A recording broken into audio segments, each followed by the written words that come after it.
Hey, ladies and gentlemen, what is going on? Welcome back to another episode of Creative Contact. I am your host, Kia Orion, and I am so stoked that you are here. You could be anywhere in the world, but you're here with me, and I appreciate that. Whether you tune in on audio, whether you tune in on video, however you made your way here to my small corner of the internet, it means the world. This is going to be a fun episode. I've wanted to, if you've been following the pod for a while, thank you. And I've been just experimenting with the format. I was doing a lot with, it kind of started with interviews, and then I was doing a lot with kind of like life updates, and then it went into more music. And now I'm kind of just taking it into just kind of like productivity, creativity, mindset in general.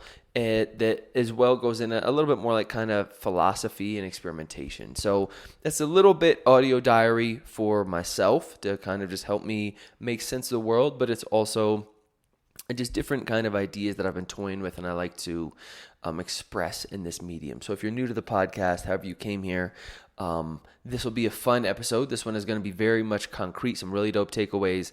I've been seeing some other folks do this, and I was always like, man, I wanted to do that. And this is obviously something that is forever changing and growing as I learn and develop. But this is like some of the major books that have had an impact on me lately and throughout my life. So these are certain things that have just kind of been on top of mind as well. I've gone back through some of like books that were like all time, that were like game changers for the boy.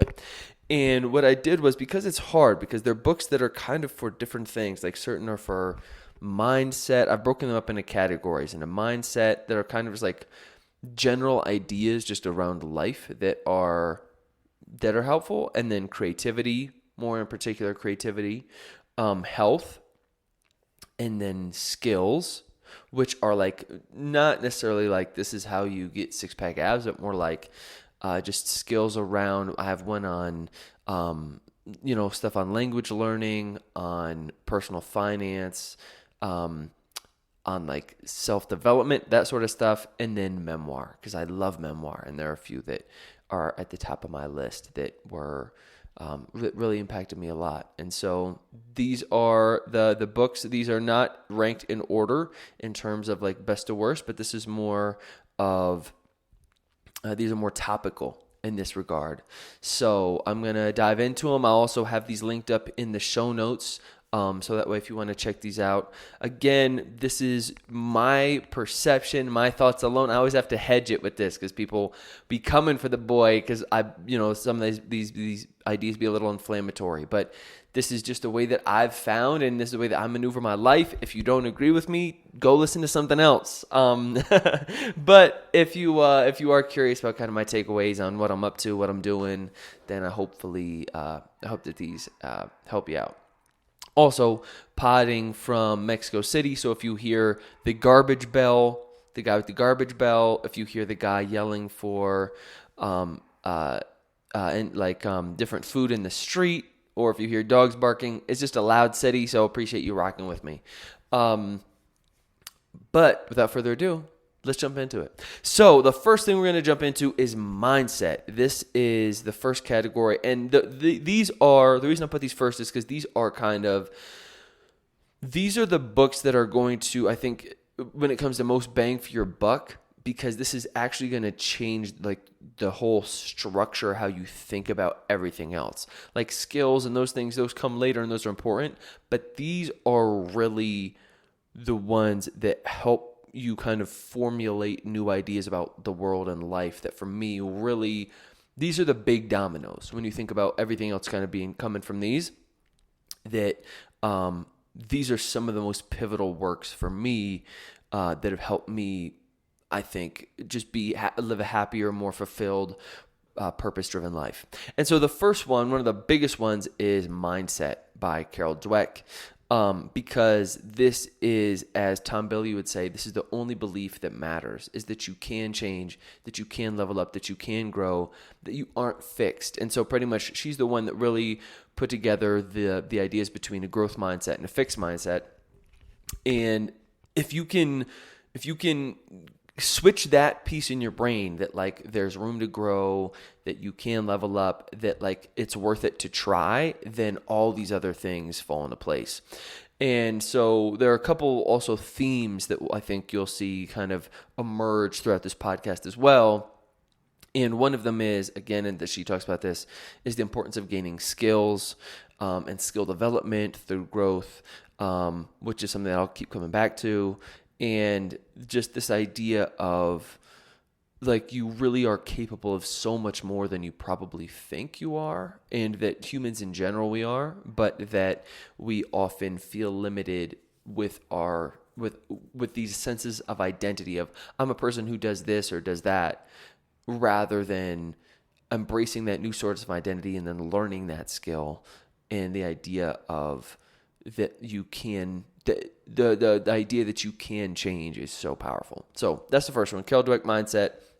The next one I read recently, so it's a little bit more top of mind. This is Viktor Frankl's Man's Search for Meaning, which I loved this book. This is one I had to pause it like, actually let me unplug my fridge because that's going to be annoying, is the idea that like, if you don't know, Viktor Frankl was a prisoner in Nazi concentration camps as a Jew, but he was also a psychologist, and I think he did like brain surgery and stuff. And so he was just super aware of all of these kind of crazy, just like the psychology. He kind of deconstructs what's going on while he's experiencing like these crazy, just crazy like elements of torture and all these different things. So like he shows up. He ends up having his life's work destroyed within like the first week or first few days. He has like this manuscript or something. And so shout out to the trumpet player in the street one time. And so it's just really fascinating how he deconstructs kind of the sense of purpose, and how that's really what you want is a sense of purpose. And he has a couple quotes that I thought were really cool. The one that I love is, a man with a why can bear almost any how. That really stuck with me. And another one he said was, attentionless state isn't ideal. It's the striving and struggling toward a worthwhile goal. And I think that, sorry about the trumpet here. Let's put this on pause until they're done trumpeting.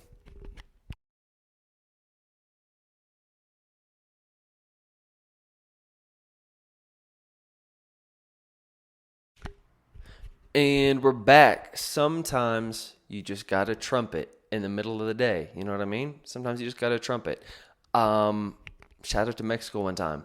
So I was talking about Viktor Frankl, Man's Search for Meaning. Pretty much, there's just the importance of purpose. The importance of feeling like what you're doing has meaning, and that what you're living for, finding a real reason, finding something to live for, and that the point isn't to be. I love the idea of it's not about being in an attentionless state. It's about striving and struggling toward a worthwhile goal. That it's not about living a pain-free life. It's not about living a totally peaceful, stress-free life. It's about living, but in that push and that pull between tension and release, and really finding. Man, you dropped some crazy gems in there. I listened to the audiobook, and the guy narrating it was even really good. Highly recommend. Game changer. Just really helps you also appreciate everything that you have. When he describes, what it's like living in those concentration camps, man, like, even a bad day is an incredible day. We'll put it like that. Okay. Keeping it moving on to the next one. Greg McKeown, I think is how you say his name, Essentialism. He also just came out with a book called Effortless. I didn't read the book Effortless, but I heard a ton of interviews with him on that book, and that's really cool too. But Essentialism, pretty much, the name says it all, but there's some really cool takeaways in there. But the big gem is you just kind of focus on what matters. Excuse me. Like really boiling down what, like just stripping away the fat. And I think this kind of like comes into like a minimalism in a way for me as well, which really changed my life of like stripping away what do I need, what really makes me happy, like really diving in what makes me happy. What type of a day do I want to live every day? How can I live that life every day?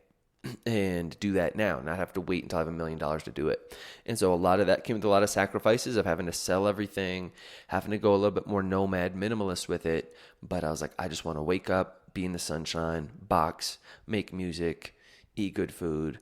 And that's what I've been able to kind of do.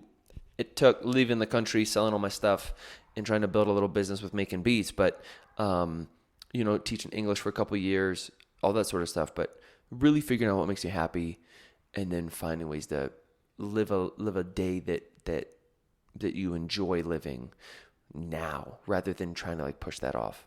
Figure out what matters. Okay, keeping it moving. This one goes without saying. The 4 Agreements, game changer by I think it's Don Miguel Ruiz. I think about these every single day. I have them written down. It's like when I do my gratitude journal in the morning, I revisit these every day because it's a game changer. The 4 Agreements. Don't take things personally. Always do your best. Be impeccable with your word. Don't make assumptions. Man, so I'm not great at being impeccable with my word because sometimes I flake on shit. I'm also not always great at doing my best. Like I remember when I was working an office job and just doing other stuff. There's a lot of times when I don't do my best. I'm a terrible employee because I just don't feel like doing it. So like I'm not going to do my best if I just don't want to do it. But so maybe I should just boil this down to Kia's 2 agreements. Kia's 2 agreements are don't take things personally and don't make assumptions. I love those 2 because those to me are where I get into 99% of my miscommunications, my if I end up jealous, unhappy, negative, those kind of negative emotions that I experience, negative experiences are almost 90% because it was something I took personally, or I assumed something about somebody, what they said, and then I reacted to it, or I assumed and took it personally, which is even worse. So man, that's a huge one. Come back to that a lot. How to Win Friends and Influence People by Dan Carnegie. Love this one. Pivotal one.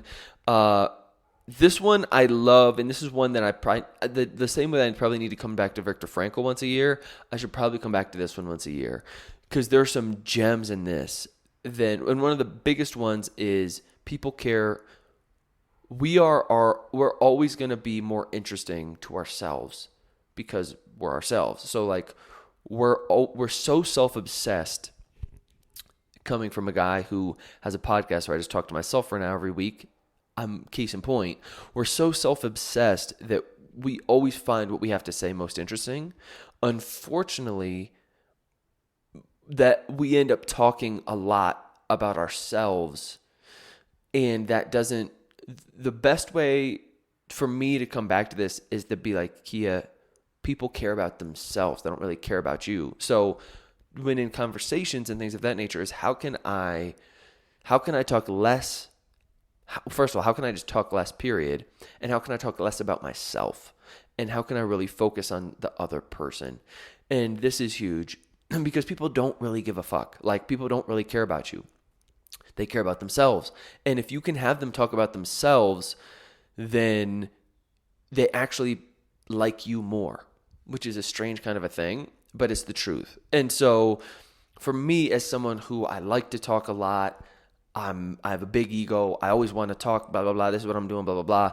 Like to really dial it in on like, Kia, how can we focus on other people more?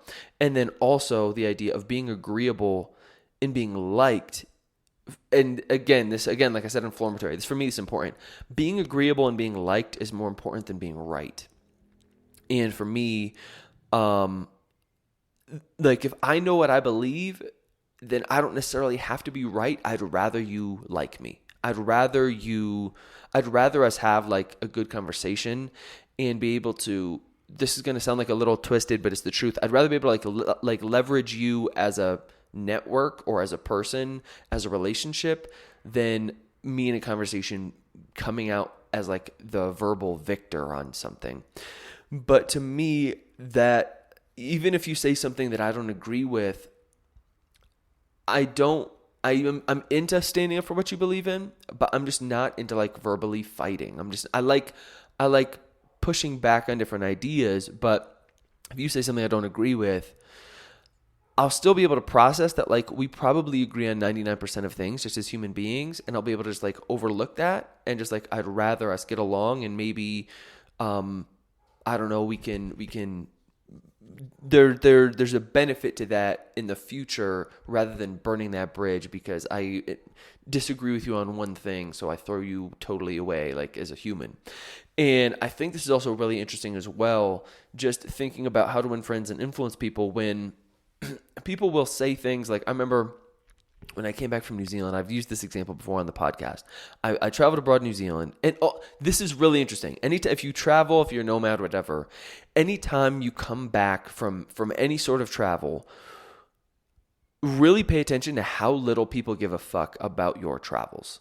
Like, they don't care, and that's fine. It's because they weren't there, they don't get it. But like, now, like, living abroad now for over 3 years, having some really cool adventures. For me, when I have these adventures, I'm like, wow, this is really dope. Maybe I'll share it on this podcast, because the cool thing about this podcast is you're opting in. You're choosing to listen to whatever this bullshit is that I'm spewing. Whereas, like, if we're in a conversation, you might not have opted in for that. Whereas, like, this is, and I think it's interesting kind of delineation to make, where now people are like, oh, Kia, how was wherever? Rather than be like, oh my God, I got to tell you about it. Let me tell you about Mexico. I'm like, Mexico is really cool, but I don't know. Like, well, tell me about, I saw like on your Instagram X, Y, and Z. Tell me about that. Like, I just like deflect it and like ask about you because you don't really care. And it's like, same when somebody has a baby or something, like, how much do you really want to look at? Like, let's be honest, 1,000%, all babies look the same. Pretty much. They're all kind of ugly. They kind of look like aliens. They all pretty much look the same unless it's your baby. Then it seems beautiful. Then it seems cool. I don't, you know what I'm, even myself, like, I'm not trying to like see your baby pictures for like 30 minutes or like, you know what I mean? That, like, for me, I think this one is really pivotal in how can we, and especially for someone like myself who likes to talk, focus on other people more and try to keep that as in a conversation. I have my podcast medium. I have my music. I'll talk about whatever I want to talk about. I have my outlets for this. When I'm in a conversation with you, it builds a relationship more if I'm not talking about myself. There you go. Okay, on to the next one. This is the last one of the kind of mindset piece, but Range by David Epstein. This is a book that I'm going to say there are a few in here that I'm cheating because I didn't actually read the book, but I heard so many interviews with the person that I feel like I did, that I got some of the big takeaways from it. So there are a few in here that's that same where it's like, I didn't actually read this book, but I heard like 20 interviews with this person. And so I feel like I got the gems from it that I feel like I can recommend. I feel like I got enough gems that I could recommend the book. So Range by David Epstein. He's the one who also wrote The Sports Gene. He was like maybe he was like a sprinter, and then or a swimmer. He was some sort of athlete, and then he worked for like the what's it called? Sports Illustrated as a journalist, and then he did something else. But it's pretty much this idea of like following your interests, and that you learn who you are in practice, not in theory. And he has some really cool takeaways that at least he talked about being in the book in his interviews about things of like, he had this one quote I loved: experience is never wasted. Meaning, like, if you try something and you hate it and it's whack, that wasn't a waste of time. That's one thing that you learned you didn't like or you don't love. He also talks about this idea of who we are in practice, not theory, meaning like we spend a lot of time like thinking about like who we are or what we want to do or what we don't like, what we do like, rather than just like trying it and just doing it and then figuring out. And like last week's podcast, you didn't hear it, was about my adventure hiring a prostitute and being like, that was never something I tried before. I had a lot of thoughts about it. I had a lot of ideas about it, but like, let me try to go do it. And then I'll be able to figure out how I really feel. And so just like experimenting more, whether it's with other hobbies or people are like, I don't know what my passion is. I'm like, try some shit. And then the idea as well that he has in here of like, giving yourself space to be terrible at stuff, and then also the idea of between grit and quit, knowing when it's like to pursue something and when okay, you know what, this is not for me. I'm tapping out, and to make those decisions quicker, but to give yourself space to be terrible at something, and then also just having a curiosity or an inkling to want to do something is enough. It's not like you have to be like God-given talent in music, but as you develop that skill, again, I'm going to bring this back to skill-based learning, why it's important to develop skills. As you develop that skill, it normally gets more fun, it gets more challenging, but you level up. So it's this kind of like hand-in-hand thing. So I really that was another one, got some gems from him and has really helped me. Just wanted to start boxing again and wanting to learn how to engineer, do audio engineering, and just like, it gives yourself time to be crappy, but knowing that developing skills takes time, and embracing that, learning Spanish, just there's a lot. That book, or not that book, I guess, but the ideas that he pontificates really changed my life. Okay, these are some really cool ones. Moving on into creativity. So the first one is The War of Art. To be honest, I don't know if it's War of Art or Turning Pro, because there's a lot in there that I always kind of mix up, by Stephen Pressfield. But War of Art, period, is a cornerstone of what I believe in, of this idea. Oh man, another one. I don't know the author, but I always get these mixed up too. But it's called Talent is Overrated. And I'm just going to clump that in with War of Art. But this idea of that you aren't just like inherently a creative person, that creativity can look like a zillion things. And the important part isn't just being inspired and like creating beautiful works of art. It's about creating, like showing up day in, day out and creating, whether it's terrible or not. And that you stumble on the beautiful pieces. You stumble on the gold. You don't just like shit out gold every day. You have to like allow yourself that room to create terrible art. And that also you give, he calls it the muse. You give the muse like almost like it's like this out of body, otherworldly thing, like a chance to like bless you in a way. He's very religious. I'm not super religious with it, but the idea of the muse being like this almost like creative energy, which I do believe in. And if you have made anything out there, if you're listening to this, watching this, you know it when you feel it. You're like, oh, this is one of those moments. And it's like, it's not something you just like conjure up. It's almost something like that kind of flow state for an athlete that you kind of like have to practice getting into that vibe. And I just love what he talks about. It's like Turning Pro and War of Art, of like treating your art being less precious with it, and being like treating it more like it's a job, and just doing the damn thing and stumbling on the beauty. Okay, and the next one that goes with creativity is, again, this is one I didn't read, just heard a lot of interviews with her, Big Magic by Liz Gilbert. A couple big takeaways from this one I liked were, one, that creation is the end goal. That it's almost like to create for the sake of creating, not for whatever it is that's going to give you. And she talks about, I think she also wrote, was she the one I think that wrote Wild? I can't remember. No, she didn't write Wild. I think she was Eat, Pray, Love. I don't know. She was one of those woman adventure books, and she didn't expect it to like go crazy. I think she was Eat, Pray, Love. And it did. And just like how she didn't have expectations for it, etc.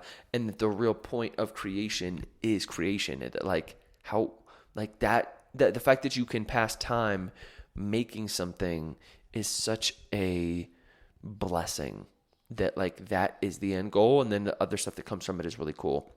Another cool takeaway I got from her, big gem from the book, or big gem from her ideas, we'll say, was how to personify your fear, which I've talked about a lot before, which is this idea that to separate your fear from your creative brain. I call it an editor. So when I'm creating, I also have this I call it an editor brain that'll like come in and be like, okay, this is whack. This isn't poppy enough. This isn't catchy enough. Those rhymes are terrible. You're a bad singer. Why are you trying? That part that like comes in that is important to have, right? You got to balance that. It's the yin and yang. The editor for me that wants to like really dive in and get nitty gritty, but I don't to separate that out from the creative piece rather than just being like, I'm just creating whatever comes. And then I pretty much tell that editor piece or fear, whatever you want to call it. I'll say, dude, I'm going to give you time to come in and shit on this, but later, like not right now. Like I'm not trying to do both at the same time. And for me, that's been really helpful where I'll have those thoughts, those negative thoughts, and then I'll click into kind of Liz Gilbert mode and say, okay, Kia, I'll give you that time to come back and be in editor mode, but right now we're just focusing on the creating. Let's just make the thing, and then we can shit on it. Let's make it, and then we can shit on it, but we got to do that later. And whenever I think of this, it comes to me in the Fear and Loathing in Las Vegas poster with the guy driving, and then he has like the next to him is like it's like a big black, like almost like spirit looking thing because they're just high out of their mind. And it's like just whenever I think of this, and she talks about this too, of like, don't let your fear drive the car. Have fear like ride passenger with you. Like your fear is going to ride shoddy with you. Be like, dude, you can ride here next to me. You're still on the ride. You're pretty much right here with me. You have some input, but you aren't driving the vehicle, right? You aren't driving the project. You don't want to be driving. Fear isn't a good thing to be driving your art, but you want to have that piece there so that way you don't go totally off the deep end thinking that you're the best thing ever. So it's good that, again, yin and yang, but I really like that idea, and it's helped me a lot with my own creativity.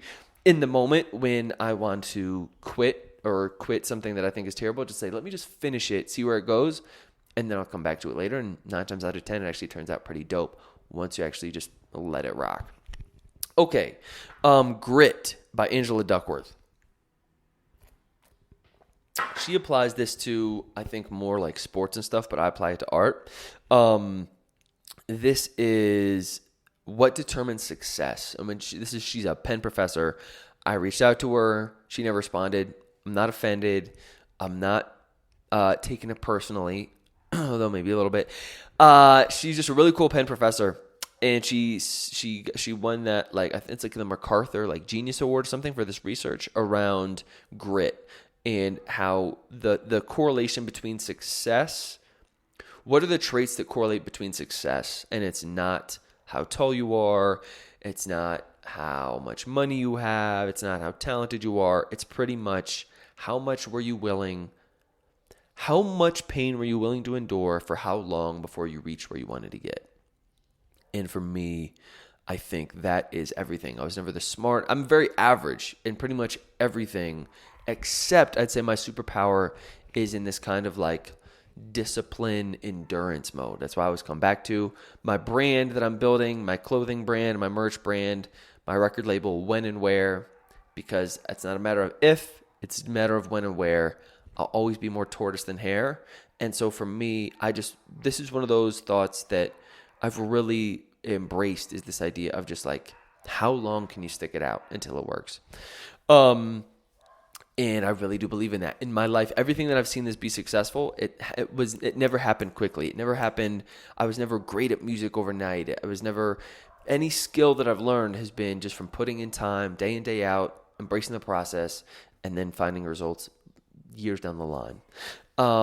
And so just some really cool takeaways in there around the importance of perseverance and sticking with something, and figure it the fuck outedness that is, I think, important. Just like playing the long game on some stuff that I'm into. So that's a big one.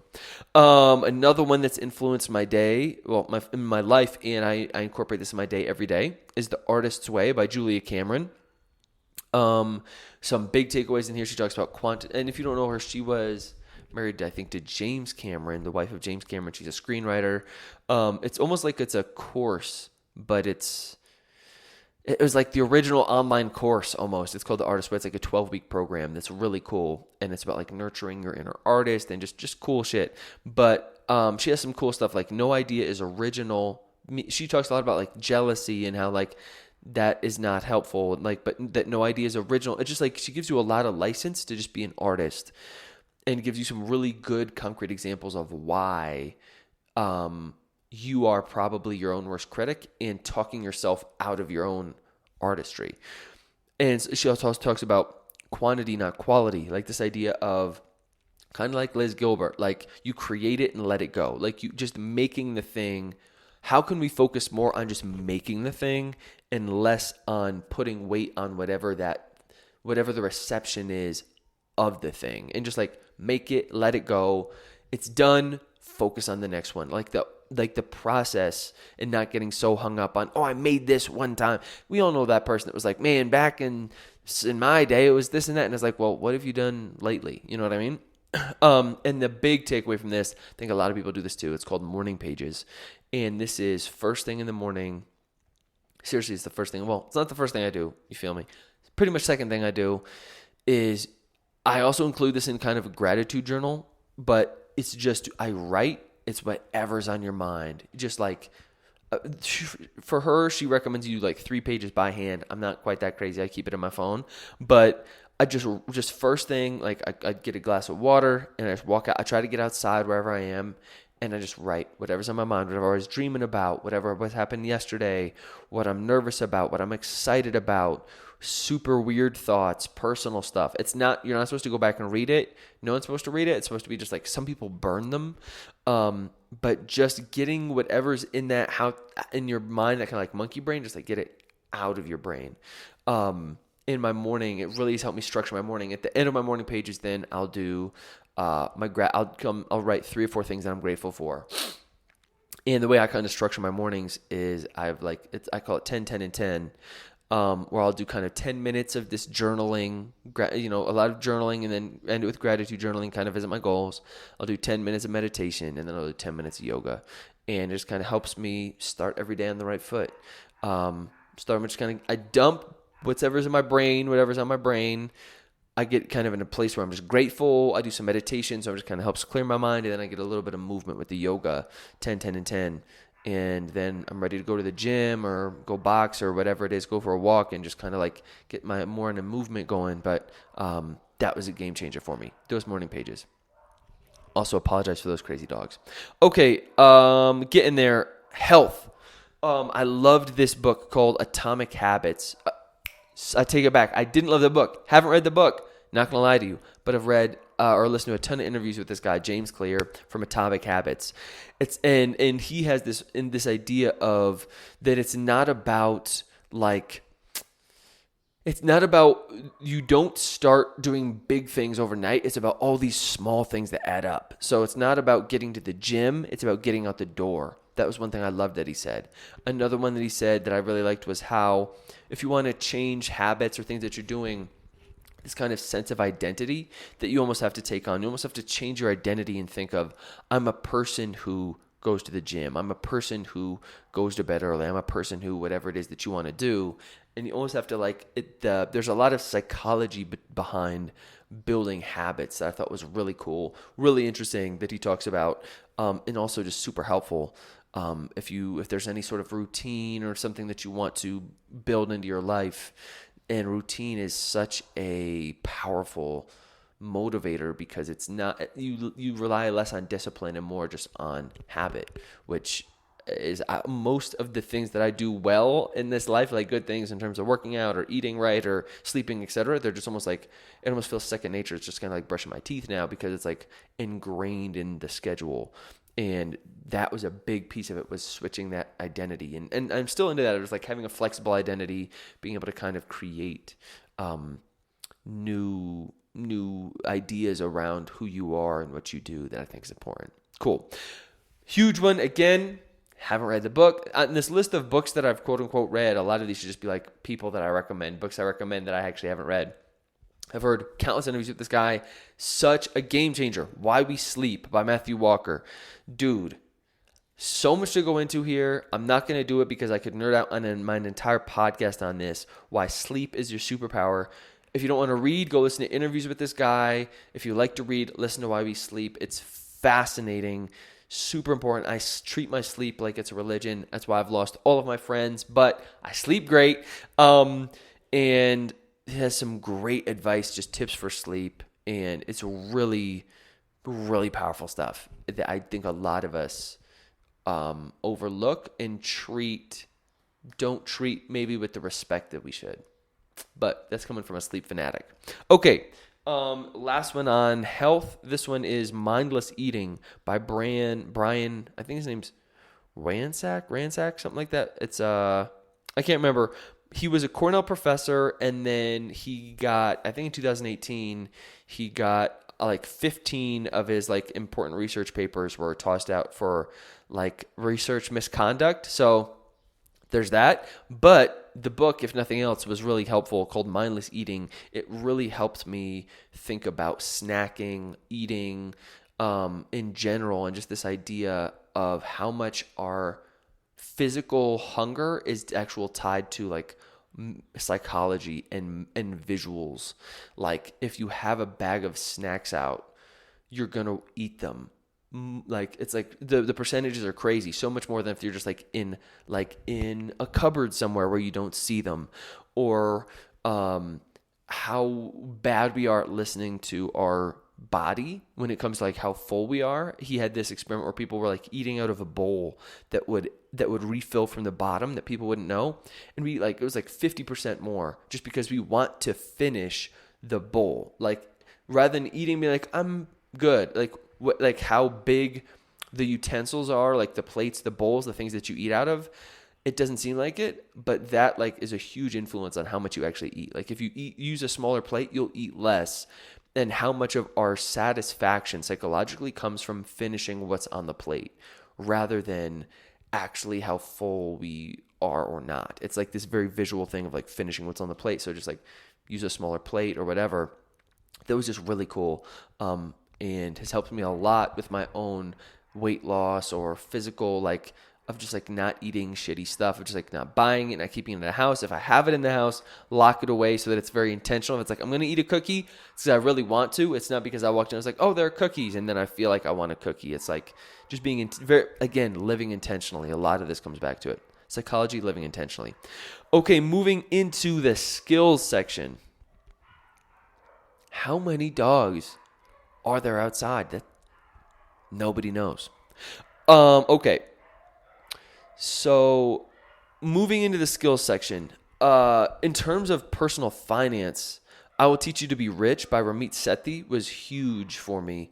I'm a little bit blown away how little financial literacy is taught in an academic environment. I went to supposedly one of the best universities in the world. Nothing on financial literacy I had a requirement class on geology. I had to take a class on physics, or the chemistry or something. I had to take another science class. I was required to take a gym class. I was required to take all these, nothing on finance, nothing on economics, how credit works, how to write a check, how to buy a house, buy a property, how negative debt can impact your life. None of it. Instead, they had just silly science requirements. So been really diving into personal finance recently, and taking it really seriously, as well as into my own, finance or own business as well. And this one I loved. I Will Teach You to Be Rich by Ramit Sethi. Again, a lot of the ideas in here are very inflammatory, but it's dope because he can break it down and kind of show you how it works, kind of peeking behind the matrix of the system, how money really works. It's a whole other world.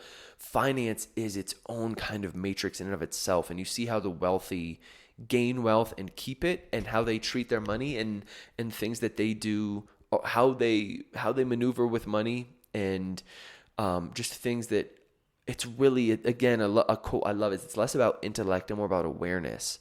And so you kind of then start to see, I'm just in the beginning of this journey for myself. I start to see how people accumulate wealth, how they generate wealth, what they do with it. And I'm like, aha. And just starting to kind of put this together to work for myself.